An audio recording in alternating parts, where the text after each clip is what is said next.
One of my coaches literally said, Ryan, I would love to see paddle here. We started with 3 courts right behind me. We're 20 minutes from the border, so we have a really, really strong Hispanic community. Literally, the Middle Easterners would come out. Yeah. The Scandinavians would come out, and now we see a lot of Americans too. Hey, paddle family. We are on a road trip visiting all paddle clubs on the West Coast, and specifically we're here in California in beautiful San Diego. And right now we are in Taktika. And here we have Ryan Redondo from Paddle Taktika, CEO. Ryan, we've known each other for quite a few years. Finally we're here in Taktika. Why don't you tell us a little bit about your paddle journey? All right. Well, thank you for having me. Welcome to San Diego. We are in jackets, which is not very San Diego-esque, but my paddle journey actually started right here. Okay. So when I took over the role as CEO of U Tennis San Diego, which is the nonprofit that owns the Barnes Tennis Center, we had some space in the back of the facility that one of my coaches literally said, Ryan, I would love to see paddle here. We've been talking about it forever, and the previous administration wouldn't let us do it. Are you open? And I said, what is that? And he said, it's the sport, it's doubles. I love doubles and tennis. And I said, give me a presentation, show me something.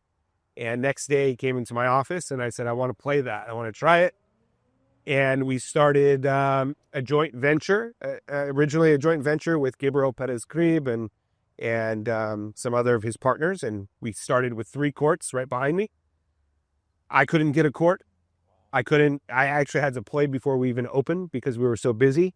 So then we started to scale, and that's how... Who was your community at the beginning? What was that base? International? Mostly international players. We're 20 minutes from the border, so we have a really, really strong Hispanic community. But literally, the Middle Easterners would come out. Yeah. The Scandinavians would come out.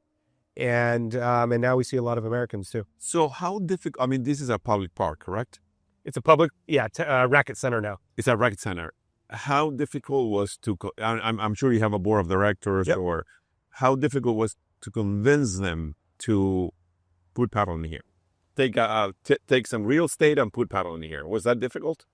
It wasn't that difficult because, we have a really strong tennis board, right? And when they saw what the sport was, and Gabriel has a court in his backyard, he invited the president to come up and he invited some of the board members. It makes sense, right? And it's something that it's healthy. Kids can play it, which is our mission. And it's a growing sport. Yeah. And we want to be a part of what's happening next. And now, did the nonprofit have the funds for that? Or did you have to raise the funds to put up the 3 courts? Yeah, so we had to raise the funds to put up the courts, but that was a part of the joint venture with Taktika, which was, that joint venture was really the birth of Tactica Padel. Oh, wow. And what does that agreement kind of look like, As far as the joint venture? Yes. So we have multiple joint ventures across California. This one, in particular, is one that Taktika operates this solar. And Barnes, or YTSD, is passive to that. So Taktika's in control here in terms of programming, events, payroll, all of that. So is there kind of like... shared revenue? Oh, shared. Yeah. So then we share revenue. Yeah. Gotcha. So, and tell us a little bit, who's Taktika? It's you and who else? You have a team? What is it? Is it an investment project? What is it exactly? Yeah, we have, Gabriel Perez-Crib is our chairman. Okay. And he's a co-founder to 3 other individuals. And now we have other shareholders that have come in. And we're going out, and as we scale and expand, we're going to start looking for other investors that want to be a part of the company. So now you had 3 courts. You couldn't even get to play. And so now you need more space. Yeah. But 4 more courts, right? But I'm sure that was easy to convince, this nonprofit, right? Yeah, well, we also have pickleball here. And so I took pickleball courts away. And I put paddle on top of that. So that or easy? I have a couple arrows in my back. But I had to show, okay, well, the plan is, rather than putting paddle over there and pickleball over here, it was a good, healthy way to say, okay, here's the paddle center. And now here's the pickleball center. And that was all around tennis courts. So we didn't take any tennis courts away into order to put paddle and pickleball in. So But wait a minute, you said you were showing us the center 30 pickleball courts right now. Correct. And people complain because you're taking just a few people. Well, that was after. Oh, No, we started really with paddle first. Oh, Then we went into pickleball as well. So if you think back, to 2021, 25 tennis courts, 3 paddle courts, and 3 pickleball courts next to each other. okay. Then I put paddle on top, and I moved to pickleball. And then you build another, 17 or more, Whatever. 27. Yeah. Wow. So let me ask you a question. There's a lot of foot traffic here with racket sports players. Yeah. And this is way in the back. Does that affect any new possible paddle players because they don't see the ports? Yeah, I would say, ideally, if this was a paddle-only facility, right, people are going to complain about that, or we've gotten criticism like, oh, well, you have paddle in the back. Well, that's because that's where the space was, and this is a tennis center. Red-headed stepchild. Exactly. So we can't do anything about that unless we completely change the facility. Gotcha. But, that's just up to Taktika, and it's up to YTSD and Barnes to market correctly. Yeah. But as really the first club in San Diego, I mean, we've been the foundation for these other clubs to be built. Yeah. Right. Well, I don't think it hindered the community because I see everything here packed. You know what I'm saying? And it's like 4:30. Yeah, exactly. And it's going to start to get busier and busier as the night goes. And, coaches that started here are now out of the clubs, and the industry is starting to take off. Okay. And what'd you go with when it comes to? I think you have 2 different type of courts, right? These are one brand. The other one, you have Adidas. So Yeah. So what you see behind me is paddle box. okay. So those are paddle box courts. They're great. And then this court here is the Adidas PPL court, Okay. because we hosted the PPL event 3 in 2024. Yeah. So we thought, okay, it would be great to have, we have the San Diego Stingrays. We might as well have a court here. Good. And you have a total of 7 courts. And you were also mentioning that there's a new Tactica club coming up. Yeah. Are you allowed to say where it's going to be? It's going to be in the Los Angeles area. Good. Yeah. So in Los Angeles, It's gonna be indoor or outdoor? it'll be outdoor, Okay. paddle only. How big? Courts. 4 courts. Good. So Taktika has all of our clubs right now are in partnerships. So we have clubs with the university. We have clubs we've had them in hotels, tennis centers, LA Galaxy and Carson with the MLS team. So this is really exciting for us. So we are excited to have a paddle only club. So you guys were the first one who put paddle courts on a university in Pacifica University, right? University of the Pacific. University of the Pacific. Tell us, how did she come up with a brilliant idea? Because I think that's what it will take for paddle to bring it to the next level. Yeah. And how do you convince the university to put paddle courts there? Yeah, it's interesting. So in Carson, that's actually on Cal State Dominguez Hills University property as well. So we have 2 facilities, and it's taking time to get students and the universities to buy in. But we now have a club team up at UOP. USD uses Taktika as a club team. So it's actually a formal club now, which is really University of San Diego. San Diego. Yeah. Okay. So we've had 60 students come out, and this is their training ground and our coaches. So we're starting to get the formalization. But the university project was awesome because it's on a campus. Eventually we can hopefully get more tournaments there, scholarships, and that could be the start of a model for everybody else to say, let's put paddle courts to follow the tennis model where... Exactly. That's the infrastructure we need so that parents, as you can see, the tennis players here, all the parents say, okay, my kid can play high school tennis, or they can go and get a college scholarship. So they invest in tennis. Paddle, that's the opportunity with paddle, but got to put the courts there. And so we were... Do you donate the courts, or you come up into an agreement, a share revenue? How's that work? How's that business proposal works? Yeah, so I want to publicly state this because this could be a great model for universities, and especially if you tie them to tennis. So when we go and we put that facility in, the shared revenue can go back to the men's and women's tennis team. Wow. So tennis, as that struggles, or certain universities, right, need to fundraise. Imagine putting paddle there, share the revenue, put that back into the program. You charge to play paddle at the university. Correct. They pay a minimal amount or whatever it is. It's open to the public. It's run like a public facility. Within the university campus. Students get free time during certain times of the day. Okay. Staff as well, but we charge. So now you have to manage it. Correct. We manage it. So you have someone there, a person, a front desk, or someone. Yeah. Okay. And is that profitable or Not yet. okay? Not yet. I mean, it's just being transparent. It takes time, you know. But I think it's a great stepping forward to what all of us want to Exactly. become a college sport. It's a model. It was an opportunity for Taktika to be that model. And, you know, somebody's got to start that. Right. And if other opportunities come up, are you guys willing to explore it? I mean, let's say East Coast or North. Yeah. I've had lengthy conversations with other universities, high schools we're trying to do as well. Right. You know, there's the group that did it in Texas at a private school. With Subu. Yeah, which is awesome. But the more we can, and this is my soapbox with all racket sportsmen for paddle, the more we can make them public and kids can play, then we're going to grow. Yeah. That's the challenge, though. That's tough. It's a challenge. That's our mission. Yeah, that's great. So why don't we talk a little bit, I mean, price to play here, the cost, the coaches, clinics, and all the programming. Yeah. So our pricing is very low because we have joint ventures where, you know, we're not going out and paying rent, right? We're sharing revenue. So we don't have to be tied to specifically a number that we got to get to a month. And we're also, our mission is access and to, you know, be able to get people to play. So see behind me, you see a bunch of kids. That's a great start. Yeah. You know, and so we're very affordable.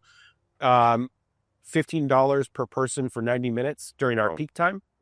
Yeah. And if you look at the courts, they're very nice. I mean, all of the turf has been redone with real turf. We've got music playing. We've got, you know, every amenity that you can need for a great experience. We've got great coaches, Paddle NBA certified coaches. Our head coach, Natalia, had her own academy in Spain for almost 20 years. She played on the World Paddle Tour. So yeah, this particular is a great site, and we're scaling. Do you see this expanding, or you just looking to open up other locations? This particular spot, depending on the band, yeah. No, this spot. What we will be able to expand here is the amenities. So we're very close to our liquor license. Oh, beautiful. When we get that, then we'll be able to create that more social experience here. We're typically known as a place you just come and play and leave. So we want to provide those. And so how does that work with youth involved with a beer and open wine license? I know some controls. It's just like if you're at a country club, right? You know, country clubs have kids programs and stuff. So it's controls and following legalities. But eventually, you know, hopefully very soon here, that's going to be the other, you know, experience that we can provide that puts us over the hump to get more people to come and play. Right. And we're hopeful that happens. And we're, you know, as I said, we're going into the LA market, into a very Hispanic area where a lot of Hispanic people and Argentinians know the game, and we're going to them and bringing the sport tour. And how much are the lessons here? They range from $80 to about $110 or so. Oh, super cheap compared to Miami, man. It's yeah. Well, on that part, you know, they have to pay the coaches. Yeah, you know what I'm saying they're coaches. So Ryan, I mean, I see you're the man of many, many hats. Every time there's a paddle event, Ryan is there. Yeah. So you are also involved with the PPL, with the Stingrays. Yes.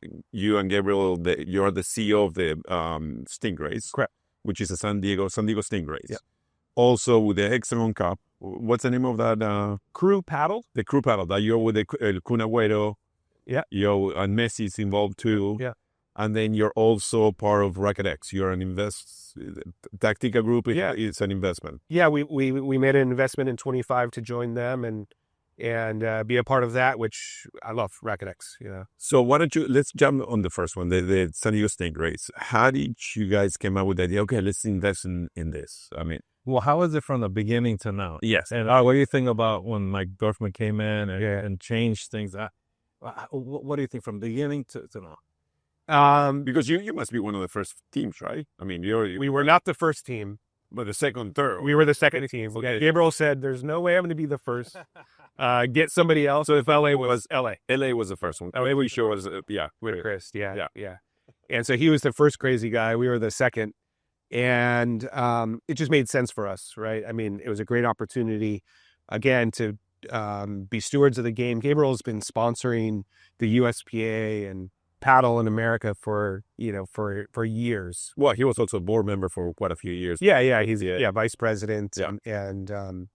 And so we really wanted to get into that, with our site here, we thought, okay, well, we'd be a great spot for San Diego, and they eventually came here. But yeah, from where it started in Tampa to where it is now is just light years. Yeah. And Mike has done a great job in the team. And, you know, we're in San Sebastian this past year, Guadalajara, New York City, and it's been amazing. As an investment, as a business, how is it? I know that maybe on paper it looks great, but I know there's a lot of money that needs to be invested or hemorrhaged. How is that looking like? And when do you think that return on investment it is going to be? Yeah, so again, we got in early, Yeah. you know, compared to what the franchises are going to go for and going for now. So it's been a great investment for us in that sense. Like any professional sport, you have operational expenses. Yeah. You've got players. It's a big one, right? Yeah, and if you look at the PPL now, I think we have 80% of the top 20 players, if not more. So, you know, we've got to pay them appropriately and provide a brand that they want to be a part And of. that changed because at the beginning it wasn't like that. Yeah. It was just local players. Correct. And all of a sudden, it changed. Now, but you didn't anticipate obviously the expense that you were going to encounter because you're just doing local players. Yeah. And that happened. What were your thoughts on that? We were excited. Oh, okay. Yeah, very excited because now we're in the game where we're speaking with the best players in the world. And once you do that, you're creating a brand. Yeah. Or you're a part of that. And that's what the PPL has done very well. You know, it's very exciting, but there's a lot of opportunities. You have sponsorships that you can do. And it's very hard to get high-level sponsorships if you have local players. Yes. And when you can go out and bring, you know, Chingoto to San Diego, it's a whole different ballgame.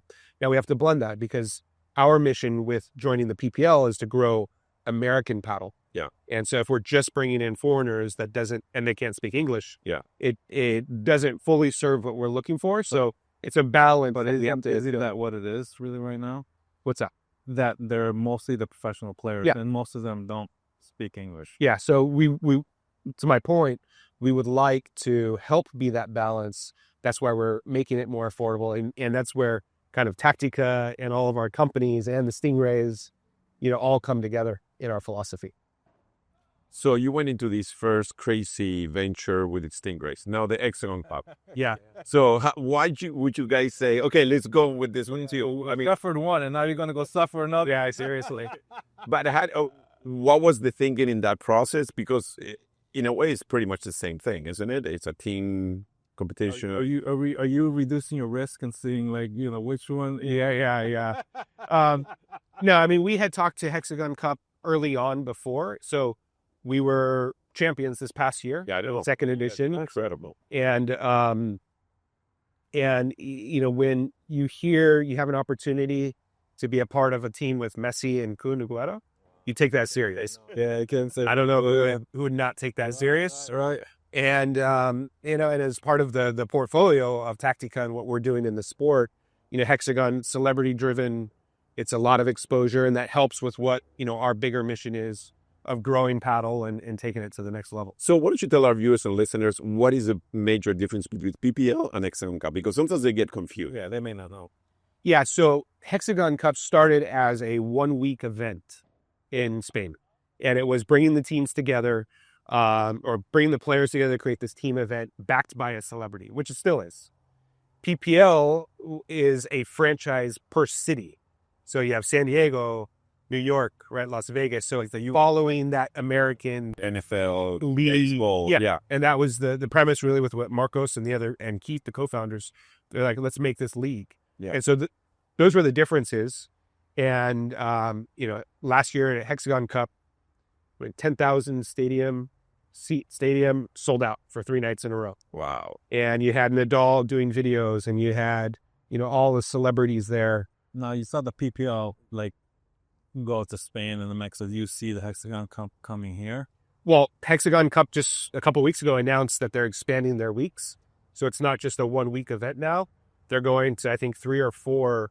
So they're copying the same format as the PPL. But not sure yet. That's, you know, yeah, that's to see. But they are bringing, you know, the Hexagon Cup to more of a, you know, a 3 to 4 Different locations, and that's yet to be seen where that is. But some similarities starting there, but they're very different. PPL is an American market, and I'm following the American system, and both are very successful. So, we hear a rumor that now the Exxon Cup is going to be streaming on probably ESPN. Is that true, or is just a rumor? Yeah, I don't. How about the PPL? The PPL is going with Paramount, or it's just a rumor too? Yeah, I couldn't tell you. I couldn't tell you. No, I want to tell it. Well, the rumors are strong there. So now, the other one, which is pretty exciting, it's Paddle NBA and also Pickup, right? The vending machines. Yeah. So tell our viewers and listeners what's Paddle NBA and also what is the Pickup machine. Yeah. So I think before I specifically talk about those, the bigger picture for Taktika is to be in the paddle ecosystem in the industry. Yeah. So we have touch points in every part of the sport. Yeah. Oh, I forgot Racket X too. So we had to talk about Racket X. Yeah. So that goes into my explanation is, we want to be a part of all of the parts of the industry because they all touch each other and they help build the ecosystem of paddle. So Paddle MBA is, world-renowned certification system all over the world. They're in about 50 countries, and we took a majority ownership of that company last year. And so now we're looking to take that and specifically bring it to the U.S., focus on, ways that we can continue to build coaches the right way. Which is a huge need in the United States. Everywhere. I got my certification there. What are the changes that you can anticipate or are going to make in Paddle NBA? Personally, the one that I can say that I would like it to see, like I would like you to see a difference in, is that we are in communication and we're furthering your education rather than just it's one certification. That's it. You're certified now. See ya. Good luck. Yeah. That doesn't work, right? Right. And the great thing is we have tennis as kind of the blueprint of what do you do to keep education going. Yeah. Every sport, I don't care if you're playing football, soccer, basketball, whatever you want to call it, you have to keep getting better. Continue education. Yeah. Or kids stop playing. Yeah. Right. So what's the actual plan? I mean, how are you going to get them engaged? How are you going to get them to come back and continue the education on paddle? That's yet to be seen. We have a business model that we're going to roll out. So that's it's a great question. We have a plan for it. Not the right time to say it, but it goes to the point of here are your coaches that are certifying you. Let's keep you in touch with them. Let's see how you're continuously getting better. Let's more support, but let's ensure that you're sticking to a pathway. Right. I'm not saying Paddle NBA is the only pathway. In any sport, there's always different modalities, philosophies. You got to blend them together. And that's our job, is just to say, here's our methodology, but let's make sure you're continuing to advance and evolve. So one of the things that we saw with Paddle NBA is that, it's pretty much focused on the Spanish market. That's where obviously where it started. How are you going to make those changes to make it more Americanized? You know what I mean? Yeah. So already Paddle NBA is doing a great job in South Africa. Okay. Asia. Right now, tons of certifications in the UK. So we're already starting to see that expansion. Is our beautiful freeway. The next step is, the American system. Marcos did a great job before when he was helping run it. But he's only one guy. Yeah. Right. And so that's where we need lots of different educated coaches. That's going to help the industry. He was the face of it for a while. In the U.S. Yeah. Why did you discontinue that? Or why didn't you? Yeah, he's doing his own. He's got his own methodology. RSPA, right? RSPA. RSPA. Yeah. So he's got the Marcos system with RSPA, and that's what they were doing, because Paddle NBA used to be with RSPA. Yeah. And they had Paddle NBA did the certifications for them, and they disbanded that. Yeah. So your main background is tennis, and tennis they've been doing it for 60, 80 years. The BTR and the USPTA, they had sort of like regional coaches doing the certifications. Yeah. Southeast, Northeast, and you have 2-3 coaches doing, because UNES is too big. So Yeah. are you guys planning to do the same format, like one Southeast, the other one? I mean, spread out the coaches doing the certifications around the country? Focus on digital, mostly digital. Well, the digital platform of Paddle NBA, as you know, is very sophisticated. Yeah. So there's a lot of content that you have to go through. Yeah. So to your point, that concept, yes. Okay. But that concept needs to go for the whole ecosystem and industry. Yeah, of course. USPA, we need to have regional leadership and regional touch points so that it's not just one entity that's trying to take care of this massive country. Right. Yeah. So that's the vision where you guys want to take it. That's the vision for the U.S. that I would like to see it go. So now let's talk a little bit about Racket X. I know you've been there since the beginning.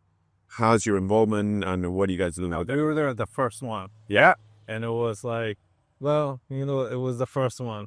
The second one I thought was way better. Yeah, you know, especially even doing the same time with Premiere. I thought that was genius. I thought it was way better. What are the changes that we can expect this year? Well, the changes that we've seen since March to now is they've gone on a roadshow with Robin and the team, and they've gone to I think it's sort of like great. cities. Yeah. And we were able to participate, myself and my colleague in LA at that one. So that's been a great change to help the industry.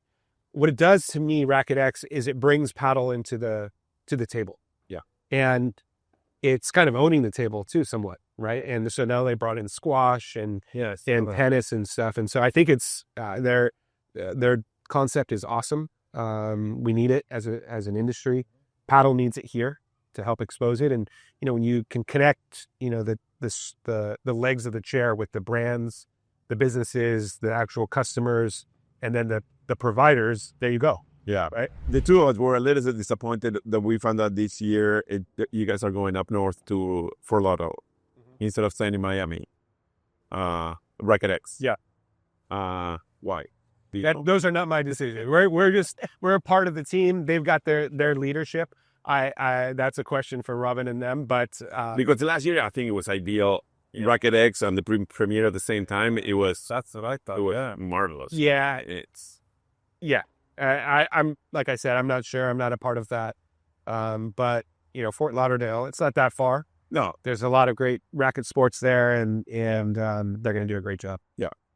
Are you guys planning to be involved also with the Premier Paddle? Is it coming to Miami? Are you up to date? I've seen announcements. We were not a part of it. Okay. That was on a different group. Okay.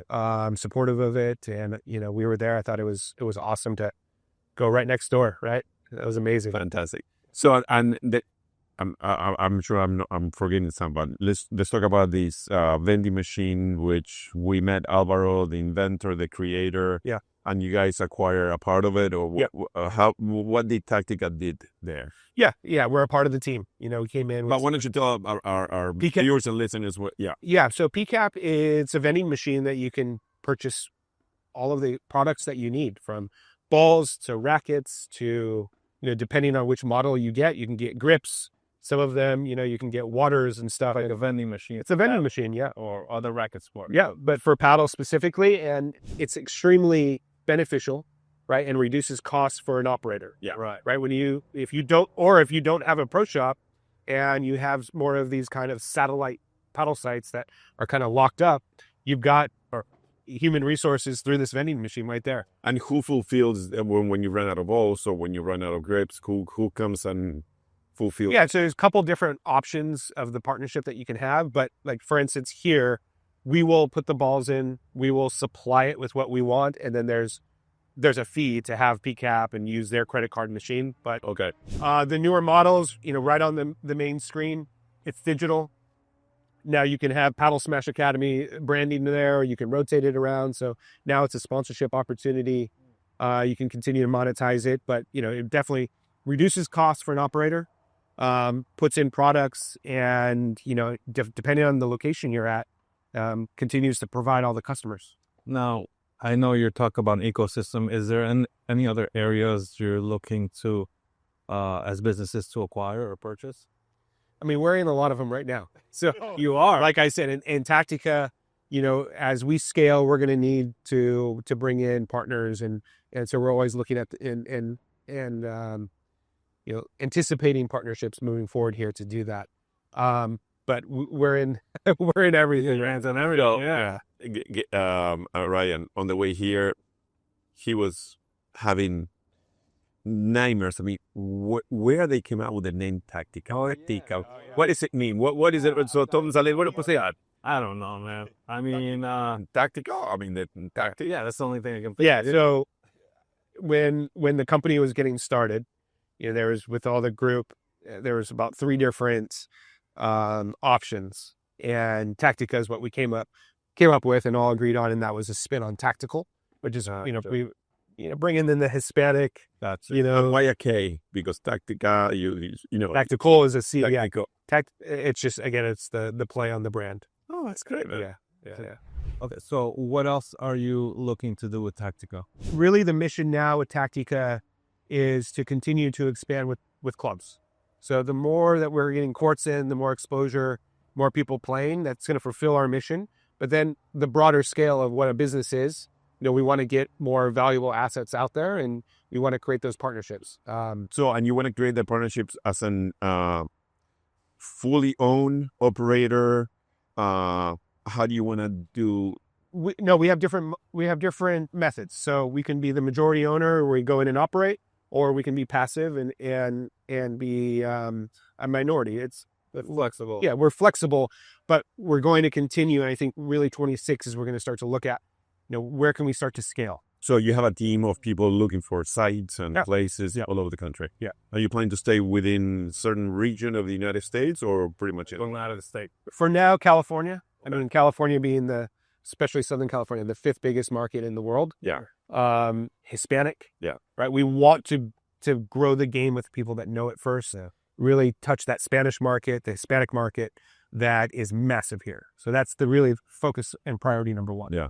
Which I think we were saying, I mean, East Coast exploded with paddle. Now West Coast is the next one coming up. Yeah. And we see it from one year to the next. Now you see paddle clubs popping up everywhere. Yeah. Just in San Diego alone, we have, half a dozen. Yeah. And there's more being built.